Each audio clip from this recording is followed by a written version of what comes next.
The song that you heard leading up to Jennifer's talk was by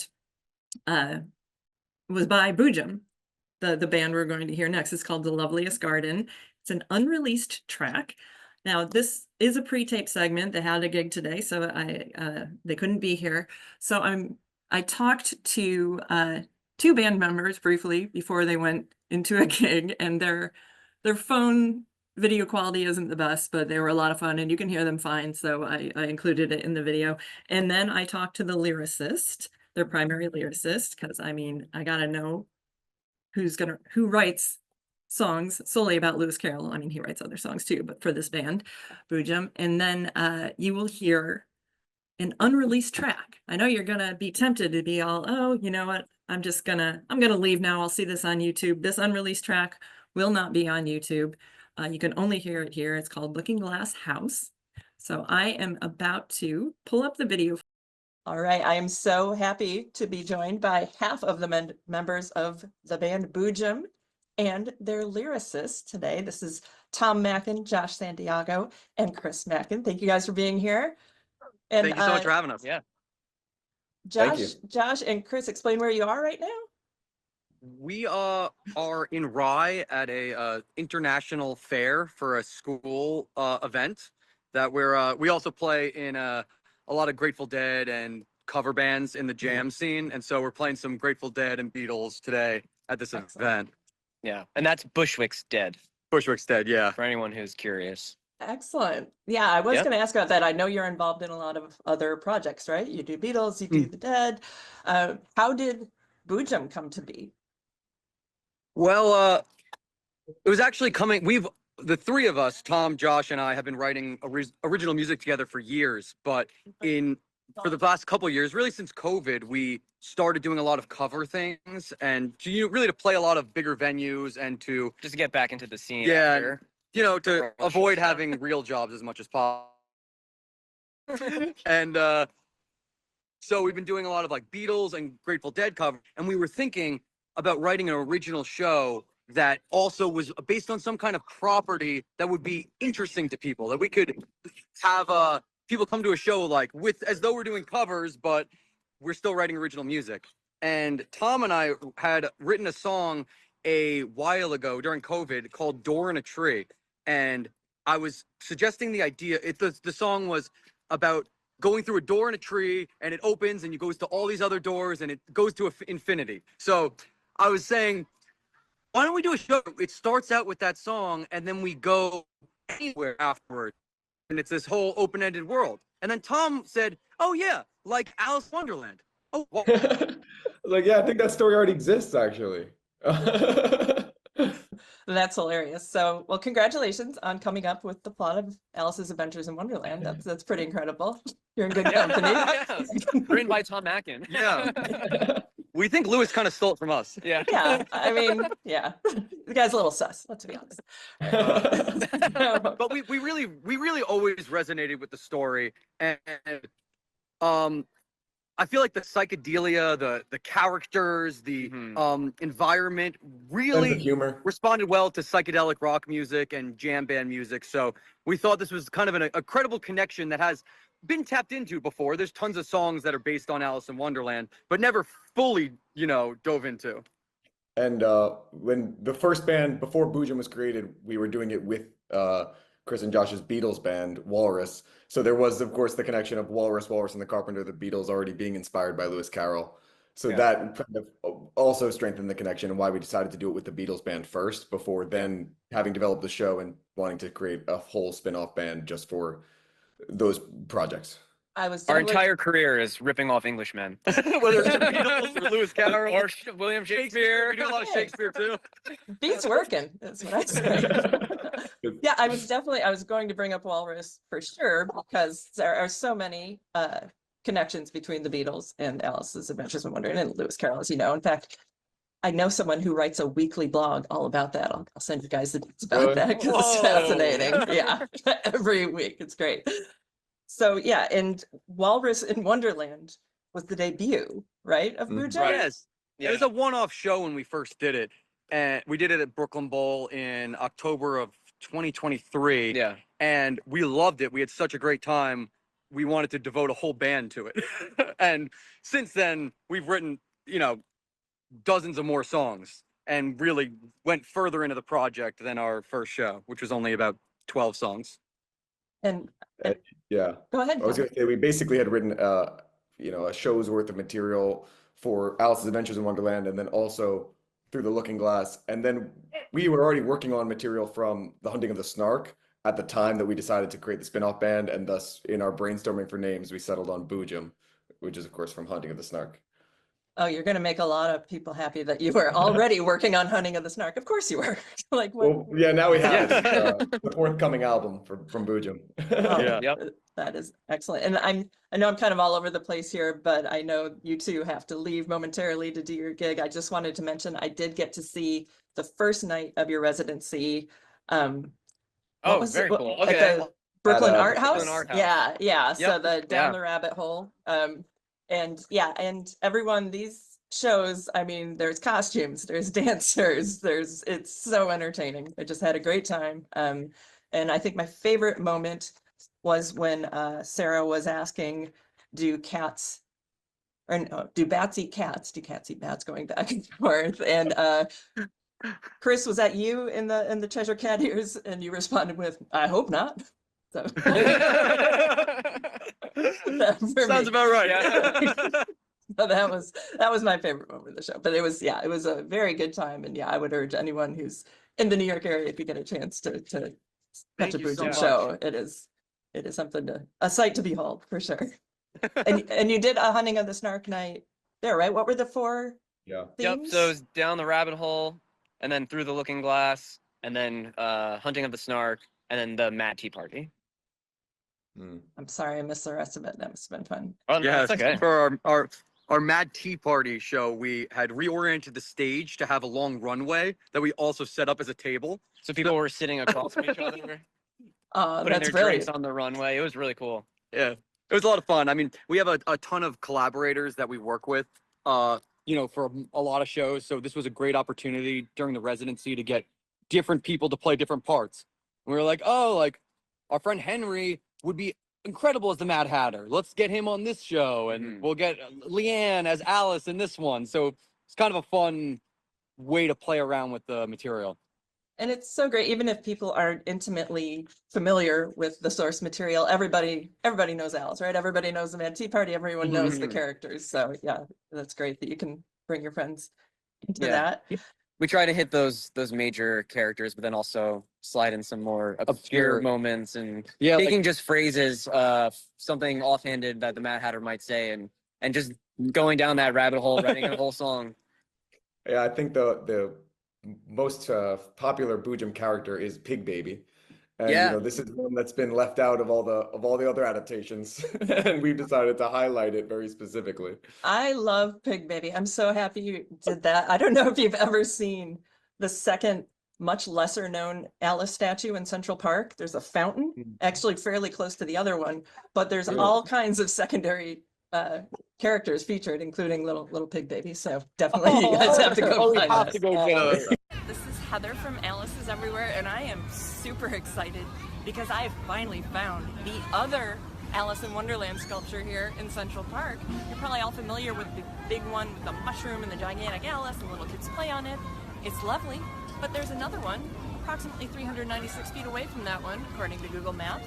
It's the Sophie Loeb Memorial Panel. Let's see what we got here. We're gonna do this like one of those unboxing videos on the internet. We've got Father William. This has the Queen of Hearts, King of Hearts, and oh my gosh, check this out. Pig Baby. Oh, my heart. Got Frog Footman. I love it. There's all these minor characters. Duchess and her cat, Chanter Cat. Up. And there's Alice finally holding her flamingo. Our first EP, which was a collection of 5 Oh, songs. they're calling me. But we're being called right now. Our next so EP sorry. will We be have- released soon, but Okay. thank you so much, everyone. Thank you. Okay. Break a leg. See you guys. Thank you so much. Bye. Bye. Thanks. All right, now that dead weight's gone, we can really talk. I normally feel like I'm the dead weight as the No. one who usually is not performing.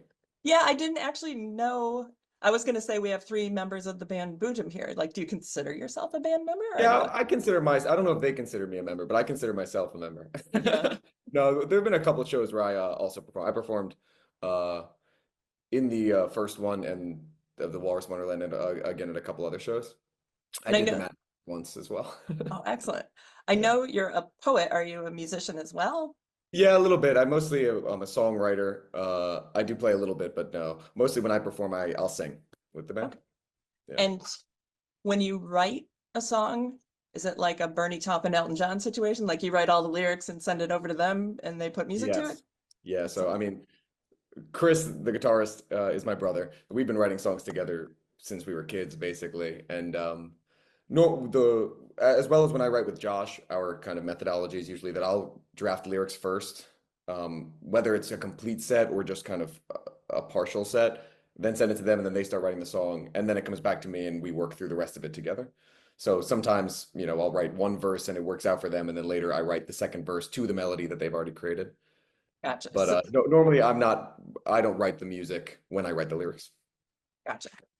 And And yeah, go ahead. oh, well, just Chris mentioned, he came up with the story of Alice's Adventures in Wonderland. Was this something you were a fan of as a kid? Like, or not, or no. were you just kind of like given this assignment, like, hey, I want. No, actually, so my background is in literature. I studied comparative literature, mostly not English literature. I was mostly studying Spanish and French literature. But when I was a teenager, I did have an interest in Lewis Carroll.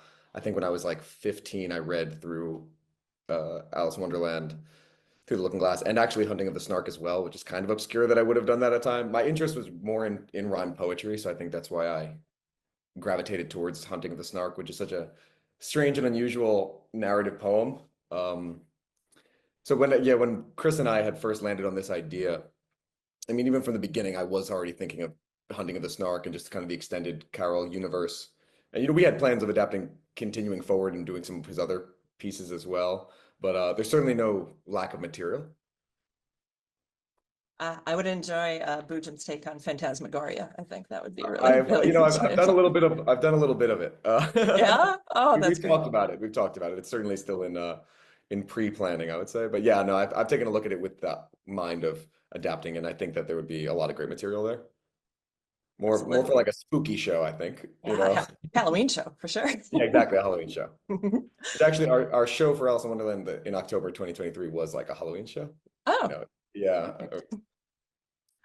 So I'm wondering, like, when you think, okay, I want to write songs around Hunting of the Snark, do certain elements just jump out at you and it like kind of comes out of you automatically, or do you more give yourself an assignment? Oh, I'm going to write a song for each fit, or how does that work? I did think about doing that, but no, I work really closely from the text on this particular project usually. So it's not literally like this, but it's almost as if I were to cut the page into all different words and like throw them down and like rearrange them. That's kind of how I do it a little bit, but in a digital way. I'll work from the text. I'll pick out phrases that interest me. And let's say I'm doing, the Mad Tea Party song. So I go to that section of the text, I reread the chapter, and then I, take specific phrases or things I think are interesting. And then sometimes I'll go into the other works and other chapters and other parts of the, Carroll canon and just kind of find other things that are maybe related even tangentially. Like, for example, in our Mad Tea Party song, the hook that the Hatter sings is put the cats in the coffee, put the mice in the tea. And that's not a line from that section. It's actually a line from the end of Through the Looking Glass, if I'm remembering correctly, that Alice says. And it's just kind of a random funny line. And I think what I was doing was just searching for every time that the word tea appeared in these books and trying to find another kind of cool phrase. And that phrase was just so mad and kind of wacky, and it seemed perfect to put it in the mouth of the Mad Hatter. So there's some of that where while I work really closely from the text, it's certainly not, very kind of orthodox following how it actually is. And then I'll also just kind of go on my own tangent and write something completely unrelated. Some of the songs I would say are more textual than others. Gotcha. That's fair. I love that visual of you like cutting up the poem and having it on the table. I've never actually done it. I probably should, but it's as though I were doing that.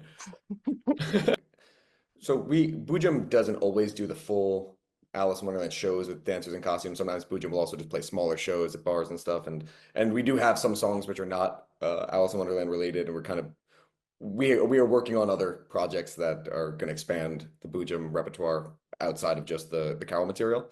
But I believe we have a show coming up on April 22nd. Although I'm not in the country, so I won't be there. But yeah, I All think right. that's on the All right. Well, I will definitely find the details of upcoming yeah, gigs and April share 22nd them. in Brooklyn. Mhm. And do you guys, so I know we have a lot of collectors in our midst in the Lewis Carroll Society of North America. Do you guys have any merch of any sort, or even like CDs? Because they just love to get their grubby little paws on stuff. That's really something we should have more. We had these Walrus t-shirts. I don't know how many of them still exist that were really kind of cool. But that was for the band Walrus, but it it was a picture of a walrus with a monocle and a pipe, and he has a plate and there's oysters on the plate. So that was kind of this cool graphic. I think it was Josh's wife Megan who collaborates with us a lot, who designed it.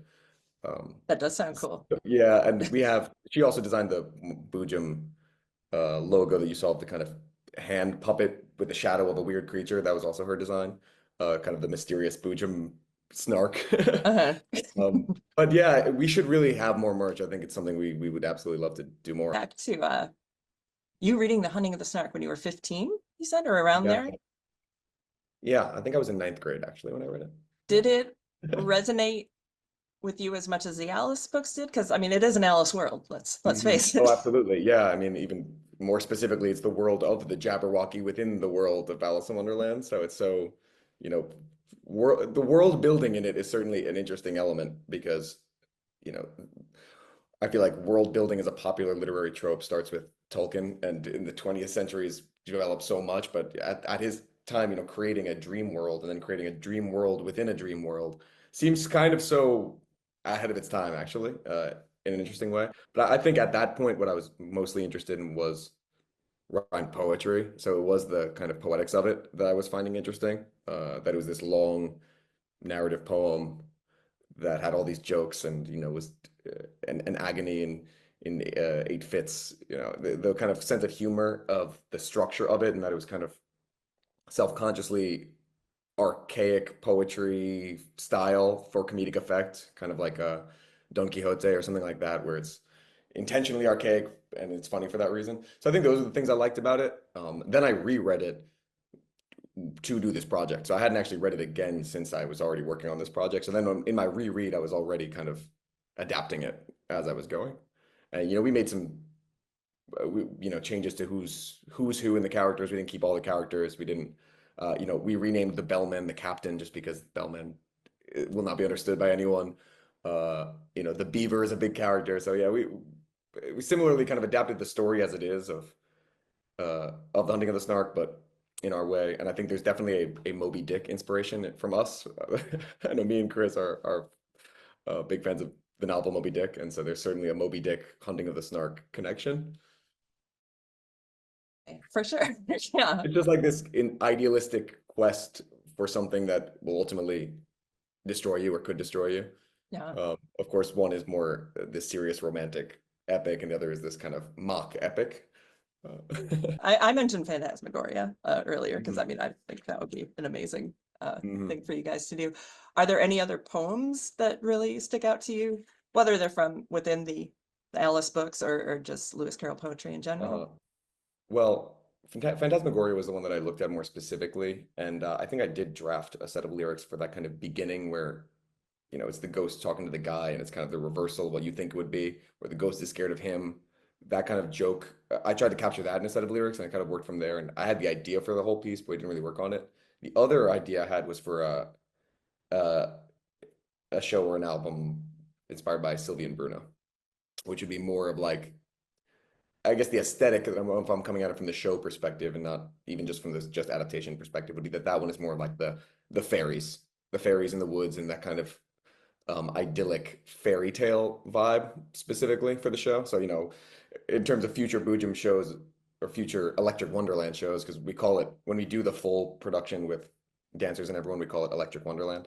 So I would say a future one would be a kind of a spooky haunted house one that is Phantasmagoria, which I also just think is a fantastic title. Just a really cool, word that for him to choose. I think we would also use it. But Sylvie and Bruno, I don't know that we would be super kind of textual with it, but I certainly would want to be inspired by this kind of fairy tale romance love story, you know. I think a lot of people would support you in that. You probably don't want to be too textual with it. Yeah, A lot of Sylvie and Bruno haters out there. Yeah, you know, it's not his strongest work, probably. The easy joke is we don't talk about Bruno. Just don't. Yeah, that's hilarious. No, yeah, but I think while it's not necessarily, you know, itself so strong for adaptation, I think that the kind of aesthetic would work to be adapted. Oh yeah, the fairies, and yeah, that'd be fun on stage, definitely. Yeah, I totally agree. Well, thank you so much, Tom, for talking to me today. And Chris and Josh, however fleetingly, I'm so glad they could join us before their gig. But yeah, I just had to know more about a band named Boojum and how it all came to be. So thanks so much. Well, yeah, we really appreciate that you reaching out. This is great, and I would look for any kind of future collaborations with Boojum as we have more Lewis Carroll material. We'll keep you posted.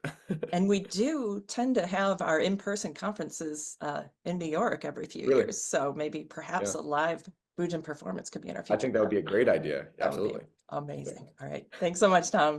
Thank you, Heather.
reflections look the same, but do they go the other way in the looking glass? House, the glass begins to melt like a bright and silver rain. Your face looks like your face, but does your brain think like your brain? Do you see just what you see, or do you see your perception? Is this the house you were born in, or is it only a reflection? Are you in the looking glass house? Just what the mirror captures. Are you in the looking glass house? Where everything is backwards. Are you in the looking glass house? Just what the mirror captures. Are you in the looking glass house? Where everything is backwards.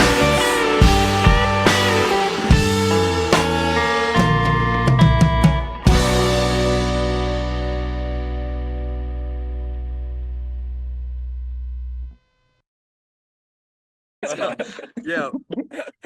We always start that song out with a really ridiculous bit. John was like this. Yeah. Ma'am, I'm sorry. It's about your baby. What's wrong with him, Doc? Well, we're afraid the kid is a pig. And then we're into it. All right. How fun were they? I really, really enjoyed talking to those three members of Boojum. I'm going to say Tom's a member. He does all the lyrics. Thank you all so much for attending today. And again, I hope you saw that their next gig is May 22nd, if anyone is in the New York area. Someone just texted me that they're having trouble getting into social hour. It's because I'm not there yet.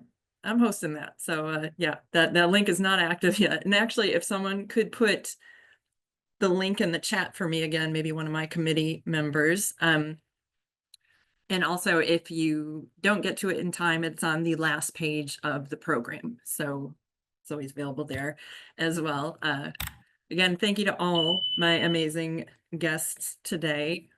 I'm still a little shell-shocked that my power went out 20 minutes beforehand, so I appreciate everyone's patience with me today. I feel like I was really fumbling around a lot more than usual. Hopefully it didn't affect your experience too much.